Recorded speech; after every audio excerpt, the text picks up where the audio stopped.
Hello friends, welcome back to my channel Future Nursing Unit. I hope you all are fine. आज मैं आप लोगों के साथ how to write an examination में कैसे पेपर लिखते हैं ये आज मैं आप लोगों के साथ शेयर करने वाली हूँ। जो भी लोग GNM second year, third year, first year या फिर एएनएम कोर्स कर रहे होंगे, ये वीडियो उन सब के लिए इम्पॉर्टेंट है, तो आप लोग वीडियो को पूरा ज़रूर देखें। इससे आपको हेल्प मिलेगी एग्जामिनेशन में कि आप कैसे कॉपी में लिख सकते हो। ये मेरे पास झारखंड का जीएनएम सेकेंड ईयर का प्रीवियस ईयर क्वेश्चन है।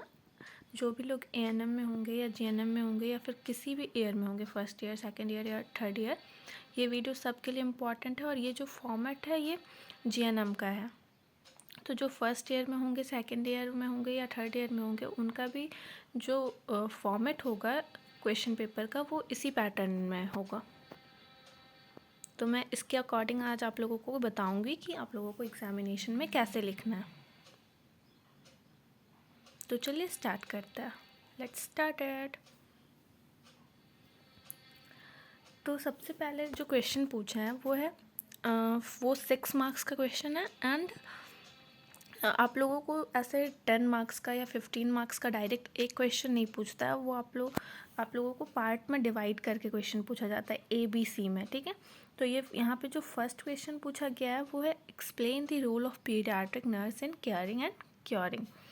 तो बेसिकली इसमें रोल ऑफ नर्सेस पूछा गया है, पीडियाट्रिक नर्सेस में क्या रोल होता है।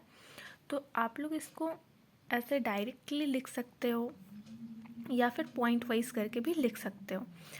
अगर 6 मार्क्स का क्वेश्चन है तो आप लोग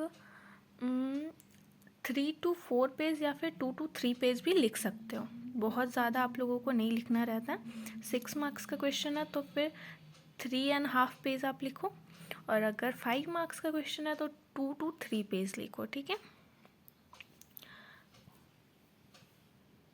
सेकेंड क्वेश्चन है राइट, और आप लोग पॉइंट वाइज में आंसर ज़रूर लिखना। Write a role of paediatric nurse in helping a hospitalised child. First में भी पीडियाट्रिक नर्स का रोल पूछा है एंड सेकंड में भी रोल ही पूछा है। एक में केयरिंग और क्योरिंग के लिए रोल पूछा है, दूसरे में पूछा है हॉस्पिटलाइज्ड चाइल्ड का जो नर्स है वो कैसे उनका रोल होगा। तो आप लोग इसका आंसर पॉइंट वाइज में लिख सकते हो। नेक्स्ट पूछा है principle. Explain the principle of modern concept in child health care.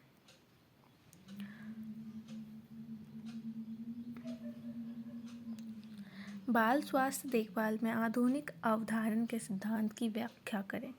तो जो भी मॉडर्न कॉन्सेप्ट है चाइल्ड में प्रिंसिपल का, इसमें वो लिखना है। तो आप लोगों को इसका आंसर तो पॉइंट वाइज ही लिखना पड़ेगा। बट जो दूसरे क्वेश्चन मैंने देखे हैं और मैं उसके बारे में बताती हूँ।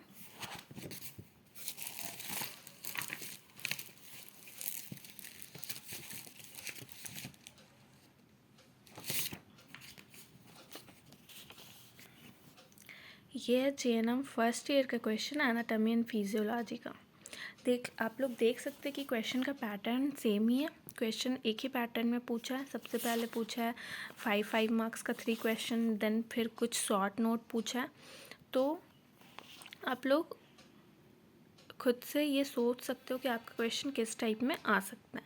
आप लोगों को शॉर्ट नोट पूछता है, डेफिनेशन पूछता है, कभी कभी डिफरेंस बिटवीन भी पूछ लेता है, और पूछता है आप लोगों को या तो फिल इन द ब्लैंक्स पूछेंगे, या नहीं तो फिर मैच द फॉलोइंग, या फिर फुल फॉर्म पूछेंगे। फुल फॉर्म आप लोग ज़रूर से पढ़िएगा क्योंकि फुल फॉर्म बहुत इम्पॉर्टेंट होते हैं और ये अच्छे खासे मार्क्स को कैरी करता है।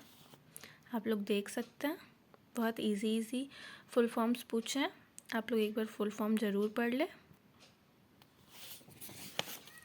शॉर्ट नोट लिखने का मैं तरीका बताती हूँ। आप लोग जब भी आंसर लिखते हो एग्ज़ाम में तो सबसे पहले इंट्रोडक्शन लिखो। भले अगर आप लोगों ने उसको नहीं पढ़ा, आप लोगों को नहीं आता है, तो भी आप लोग सबसे पहले इंट्रोडक्शन लिखो। किसी भी, जैसे कि यहाँ पे क्वेश्चन है ब्रेस्ट फीडिंग, इसमें लिखना है आप लोगों को शॉर्ट नोट। तो सबसे पहले इसका इंट्रोडक्शन लिखो, देन फिर इसका डेफिनेशन लिखो, देन इसका फिर ऑब्जेक्टिव लिखो, क्या ऑब्जेक्टिव है, क्या एम है, देन इसका ब्रेस्ट फीडिंग का कुछ बेनिफिट है या फिर डिसएडवांटेज है या एडवांटेज है, जो भी है ये लिखो। देन नर्सेस का क्या रोल होगा ब्रेस्ट फीडिंग में, ये आप लोगों को लिखना है। इसमें 5 मार्क्स का क्वेश्चन है। 5 मार्क्स में अगर आप लोग इतना भी लिखोगे तो आपको आराम से 4 to 5 मार्क्स मिल जाएंगे। जो जितने भी शॉर्ट नोट्स होते हैं सब में यही पैटर्न को फॉलो करना है। जैसे कि इस क्वेश्चन में आप लोग देख सकते हैं एनाटॉमी एंड फिजियोलॉजी में, इसमें भी शॉर्ट नोट बोला है। स्टेरिलाइजेशन का है, तो स्टेरिलाइजेशन में सबसे पहले स्टेरिलाइजेशन का आप लोग इंट्रोडक्शन लिखो, फिर डेफिनेशन लिखो, फिर पर्पस लिखो। 1 पेज में तो इंट्रोडक्शन ही हो जाएगा। 1 पेज में इंट्रोडक्शन एंड डेफिनेशन आप लोग दोनों लिख सकते हो। देन 1 पेज में तो आपका ये पर्पस हो जाएगा। इतना भी आप लोग लिखोगे तो चलेगा, लेकिन लिखने का तरीका आना चाहिए। डेफिनेशन है, डेफिनेशन भी आप लोगों को पूछता है या फिर फंक्शन भी पूछता है कभी कभी। तो जैसे यहाँ पे किडनी है, थायराइड ग्लैंड है, कनेक्टिव टिश्यू है, आप लोग एटलीस्ट 10 फंक्शन पॉइंट वाइज करके तो इसमें आप लोगों को लिखना ही है। 2 मार्क्स का है तो 10 पॉइंट्स लिख दो, नहीं तो 5 to 6 पॉइंट भी लिख सकते हो।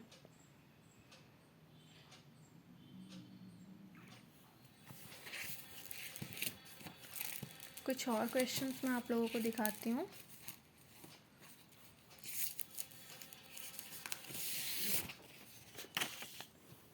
ये है मेडिकल सर्जिकल का क्वेश्चन। आप लोग देख रहे होगे कि सब में शॉर्ट नोट पूछा है, तो आप लोग शॉर्ट नोट जो भी टॉपिक है आपके एग्जामिनेशन के लिए इम्पॉर्टेंट टॉपिक वो सारे पढ़ लेना, क्योंकि शॉर्ट नोट में 5 मार्क्स में पूछ सकते हैं।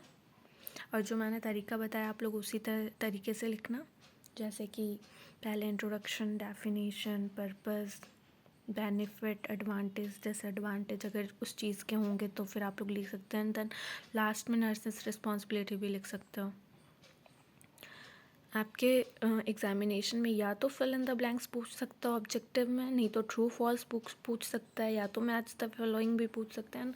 सबसे इम्पॉर्टेंट है फुल फॉर्म। फुल फॉर्म तो ज़रूर ही पूछते हैं। देखिए इसमें भी पूछा हुआ है 15 मार्क्स में। तो आप लोग फुल फॉर्म्स की तैयारी अच्छे से कर लेना। आई होप कि आप लोगों के लिए वीडियो हेल्पफुल रही होगी। अगर किसी भी टाइप की क्वेरी हो एग्ज़ाम से रिलेटेड तो आप लोग ज़रूर कमेंट करें एंड वीडियो को शेयर करें अपने दोस्तों के साथ एंड चैनल को सब्सक्राइब कर लें।